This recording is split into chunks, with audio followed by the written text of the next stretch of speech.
Mesdames, Messieurs, bonsoir à toutes et à tous et bienvenue dans cette session d'information sur la télévision Labari en ce dimanche 31 janvier 2016. L'actualité, vous le savez, reste dominée par la politique avec le début depuis hier samedi de la campagne électorale pour le premier tour de l'élection présidentielle qui sera, vous le savez, couplée aux législatives le 21 février prochain.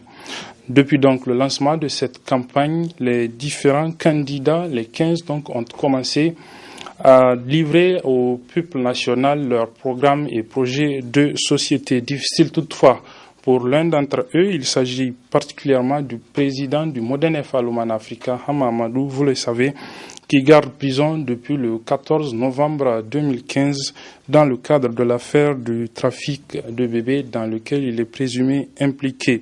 Difficile pour lui donc pour le moment de présenter son programme politique, mais depuis le lancement de cette campagne, des rumeurs circulent à Niamey comme à l'intérieur du pays sur qui font état donc plutôt de la relaxe de ce dernier pour battre campagne. C'est à ce propos que la direction de campagne de son parti politique a rendu public un communiqué de presse dont je vous donne lecture. Depuis quelques jours, une rumeur des plus folles circule à Niamey, à l'intérieur tout comme à l'extérieur du pays, faisant état de la relaxe du candidat au présidentiel du février 2016, M. Hama Amadou.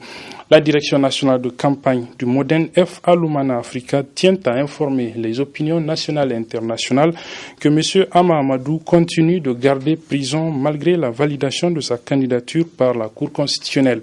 Les individus qui font courir cette rumeur qu'ils savent mensongère sont les mêmes qui l'ont illégalement arrêté et maintenu en prison, créant ainsi une criade rupture d'égalité en cette période de campagne électorale.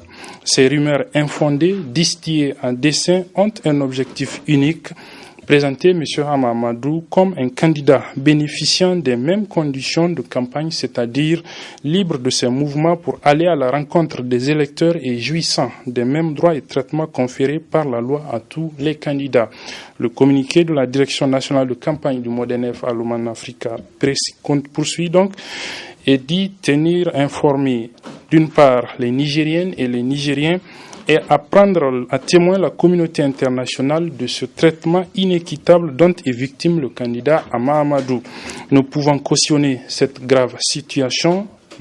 La direction de campagne du parti a régulièrement saisi le Conseil supérieur de la communication, le CSC, la Commission électorale nationale indépendante, la CENI, et la direction générale de l'Office de radiodiffusion et télévision nationale, ORTN, d'une lettre de protestation contre cette violation flagrante de l'arrêt numéro 01/CC/ME du 9 janvier 2016 de la Cour constitutionnelle du Niger qu'ils sont strictement tenus d'appliquer. À toute fin utile, la Direction nationale de campagne du Modern F Allumana Africa rappelle que l'article 134 de la Constitution du 25 novembre 2010 stipule clairement que les arrêts de la Cour constitutionnelle ne sont susceptibles d'aucun recours. Il lie les pouvoirs publics et toutes les autorités administratives, civiles, militaires et juridictionnelles. Quant à l'article 8 des textes réglementant l'accès des partis politiques et des candidats aux médias publics et privés, il stipule donc que pendant la campagne électorale pour l'élection présidentielle premier tour du 21 février 2016, chaque candidat bénéficie d'un accès égal et gratuit aux médias audiovisuels publics dans les conditions ci-dessus. Un portrait d'une durée maximale de 3 minutes à la radio et à la télévision nationale, la couverture d'un rassemblement populaire dans chaque lieu de région pour une durée de 5 minutes à la radio et à la télévision nationale, l'enregistrement et la diffusion d'un message de campagne d'une durée de 10 minutes à la télévision et à la radio nationale dans une ou plusieurs langues au choix du candidat. Ce message sera diffusé 3 fois à la radio et à la télévision nationale au cours de la campagne. Enfin, la réalisation d'un entretien radio-télévisé de 20 minutes dans la langue officielle, un entretien qui portera sur le programme du candidat. C'était donc là la teneur du communiqué de presse de la Direction nationale de campagne du parti Modern F Allumana Africa relativement aux rumeurs qui font état de la relaxe de M. Hama Amadou depuis quelque temps de sa prison de Filengue. Pendant ce temps, Issoufou Mahamadou, le président sortant et candidat à sa propre réélection pour ces élections du 21 février prochain, pour le compte de sa formation politique, le PNDS-Taraya, a officiellement présenté ce matin au Palais de Congrès de Niamey son programme politique pour les 5 années à venir, un programme dénommé Programme de Renaissance Acte 2. Je propose de suivre le résumé de la présentation du programme du candidat du PNDS-Taraya avec nos reporters Ibrahim Abdou et Ali Cissé Ibrahim.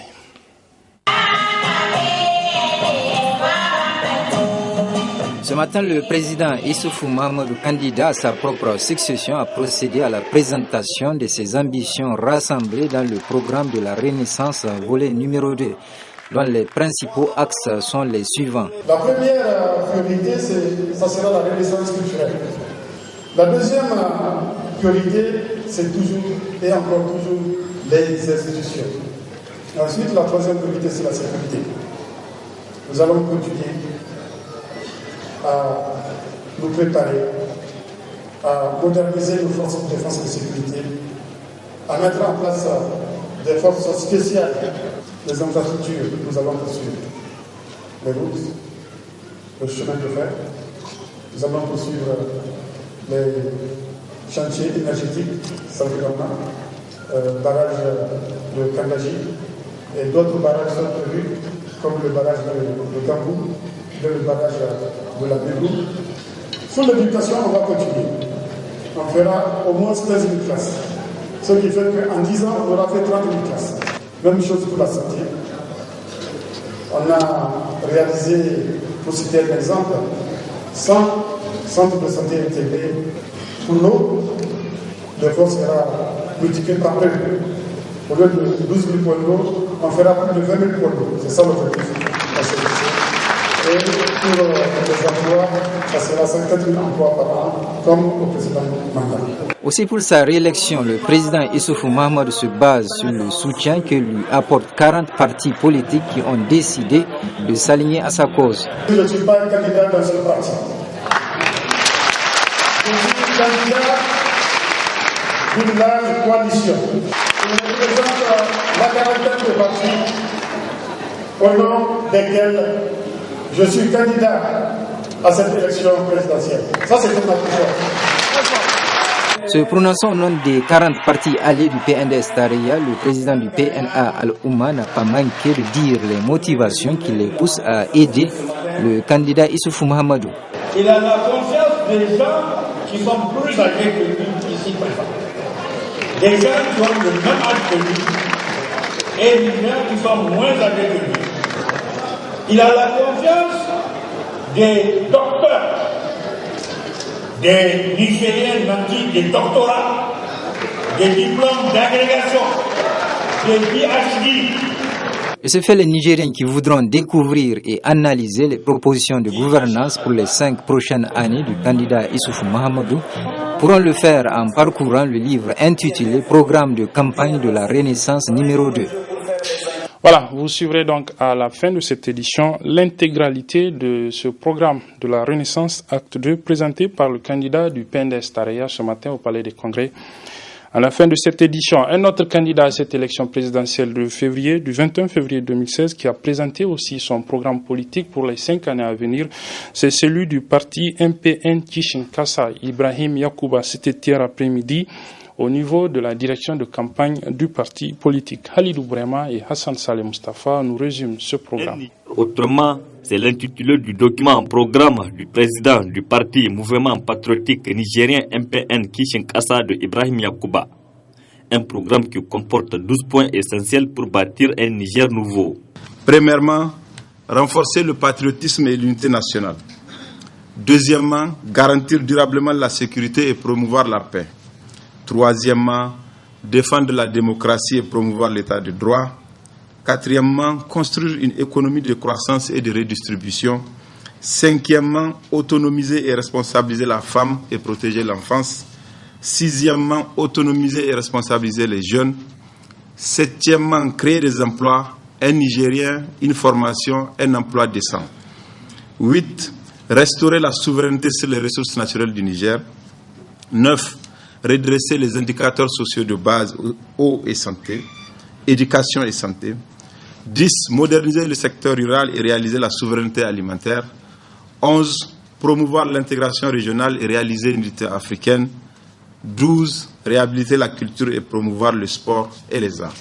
En créant le MPN Kishinkasa, les responsables du parti voudraient donner aux Nigériens un souffle nouveau et au Niger une nouvelle image. Ce programme, le Niger autrement, est celui de la rupture radicale d'avec les mauvaises pratiques de gouvernance. C'est aussi et surtout un programme de lutte contre la corruption, l'impunité, les bradages des ressources naturelles, la liquidation des secteurs sociaux, éducation et santé, l'approfondissement de la pauvreté, l'approfondissement des inégalités de genre et de statut, la gestion monarchique et la patrimonialisation du pouvoir, la politisation de l'administration et tous ces maux qui plombent notre société et son développement. Notre choix irréversible est de bâtir une société démocratique, libre et industrieuse. Nous sommes conscients qu'il nous faut, dès aujourd'hui, engager la bataille nécessaire pour sortir le peuple nigérien de la misère dans laquelle il croupit depuis trop longtemps. Il faut libérer les Nigériens du désespoir, il faut libérer les Nigériens du renoncement et renouer avec le rêve. Cette part d'utopie et d'enthousiasme qui permet à chaque peuple de rechercher en son fort intérieur l'énergie pour changer positivement sa situation. Pour atteindre les objectifs visés à travers la création du parti MPN Kishinkasa, le président et candidat du parti Ibrahim Yakuba a prévu de mobiliser 9 000 milliards de francs CFA pour les 5 années à venir s'il est élu.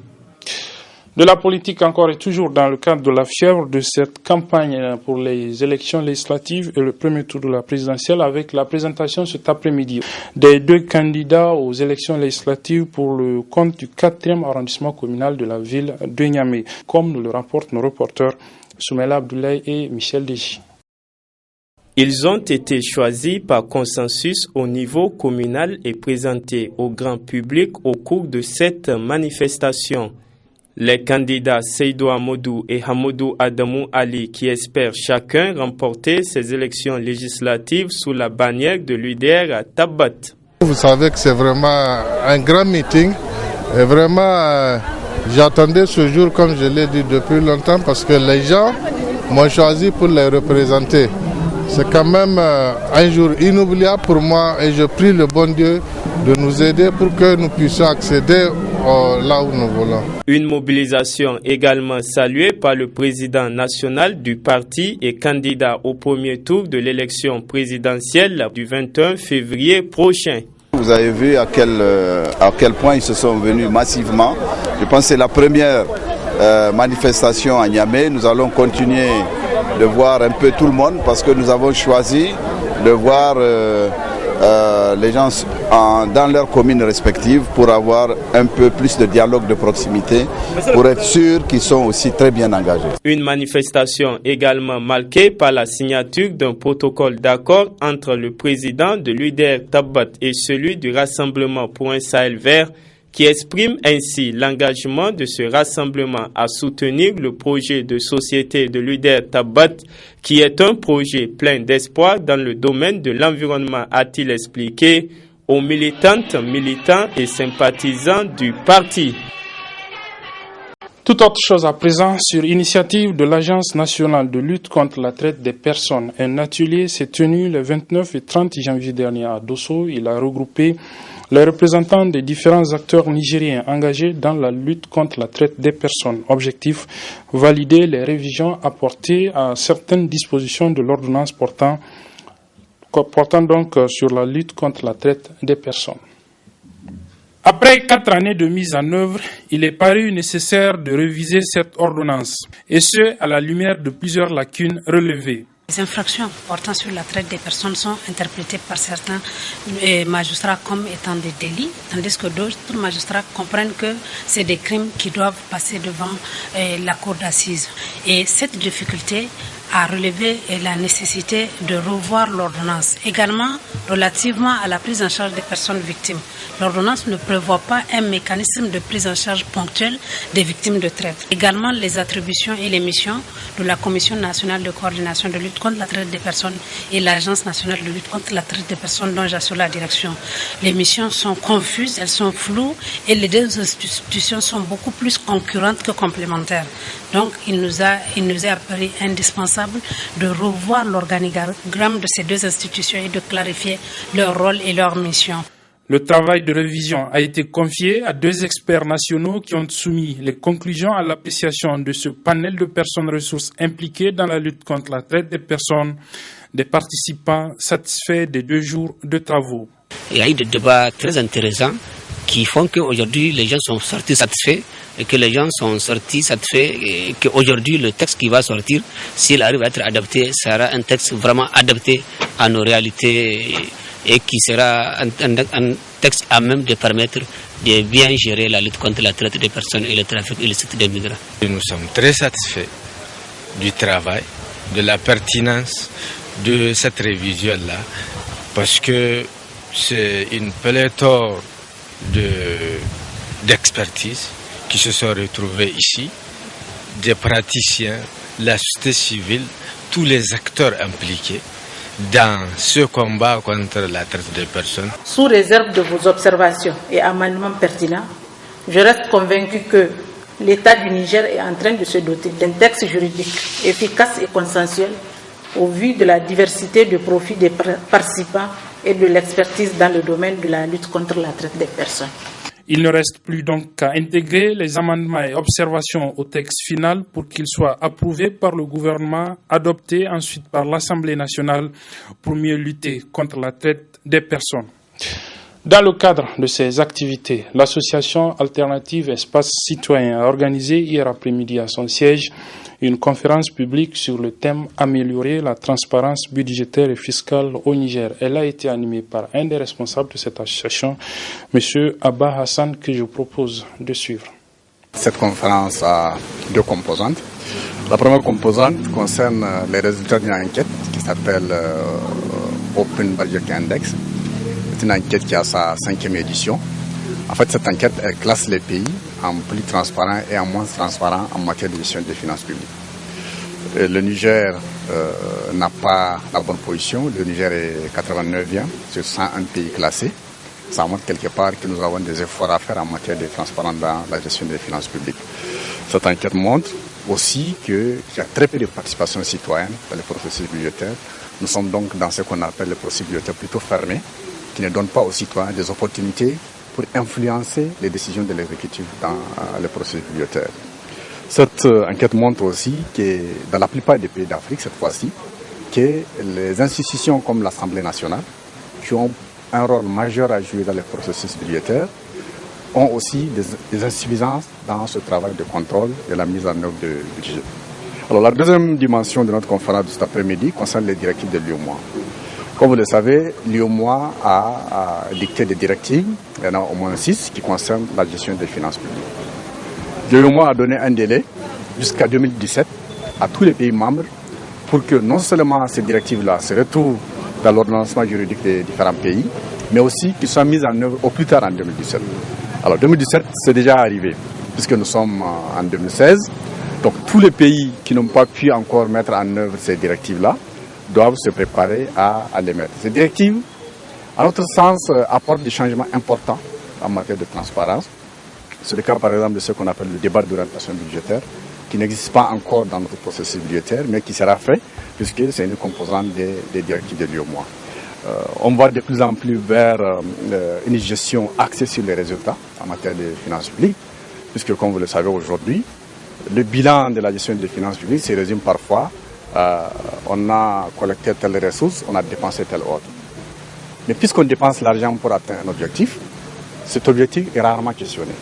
Et donc, les directives de l'UEMOA intègrent une dimension qualitative dans l'évaluation et la gestion des finances publiques. De ce point de vue, c'est quelque chose de très important. Alors, cet après-midi pour nous, il est important de savoir où en sommes-nous par rapport à ces directives. Est-ce que le Niger a pu effectivement les intégrer dans ce texte de loi? Puis, quels sont les défis que posent ces changements annoncés à travers les directives de l'UEMOA? C'est donc pour cela qu'il était utile pour nous de rencontrer aujourd'hui le public, de partager les choses que nous connaissons par rapport à ces éléments-là, puis d'inviter tous les Nigériens à la réflexion. L'Institut nigérien d'enseignement technologique, INET, a organisé hier matin la première réunion de son conseil scientifique, une réunion qui a été suivie d'une conférence sur le thème généralité sur l'harmonisation donc comptable internationale, réforme SYSCOA. Aboubakar Souley et Nasser Dantofo nous résument cette cérémonie. Ces cadres créés par l'Institut nigérien d'enseignement technologique INET visent un double objectif, la présentation et la tenue de la première réunion du conseil scientifique conformément aux recommandations du ministère en charge de l'enseignement supérieur, suivi d'une conférence sur le thème généralité sur l'harmonisation comptable internationale, réforme du SYSCOA. Depuis l'avènement du système LMD, les ministères en charge de l'enseignement supérieur a demandé à ce que chaque institut ait un conseil scientifique.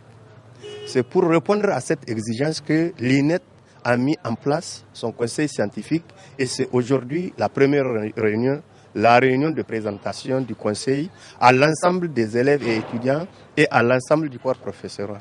La conférence, c'est à l'intention de tous les élèves qui sont inscrits en comptabilité et gestion des entreprises, que ce soit le niveau moyen, que ce soit le niveau supérieur. Et effectivement, maintenant, ils sont tous là jusqu'en année de licence. Initiative vivement appréciée par les participants du fait de la pertinence du thème. Je trouve l'initiative pertinente parce que c'est un point vraiment d'actualité, la réforme du SYSCOA. On a entendu parler de la réforme du SYSCOA, les étudiants aussi à chaque fois pendant les cours. On essaie de sensibiliser les étudiants sur cette réforme. Et par chance, l'INET, l'Institut d'enseignement technologique, a fait venir donc un des experts comptables du cabinet FCA pour essayer d'animer cette conférence. D'abord pour les étudiants, on a déjà passé l'information aux étudiants, on les a donné des documents, une documentation sur la réforme. Maintenant, avec cette conférence, ils vont essayer maintenant de poser toutes les questions et les zones d'ombre.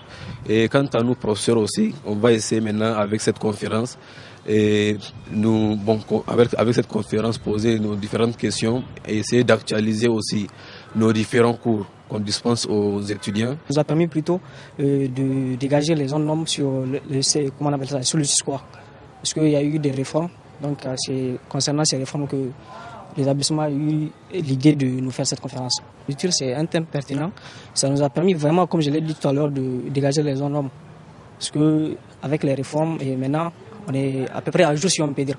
Ainsi, l'Institut nigérien d'enseignement technologique INET remet à jour ses élèves, étudiants et professeurs relativement au système comptable tant prôné par les États de l'Afrique de l'Ouest. L'INET, c'est l'innovation en continu.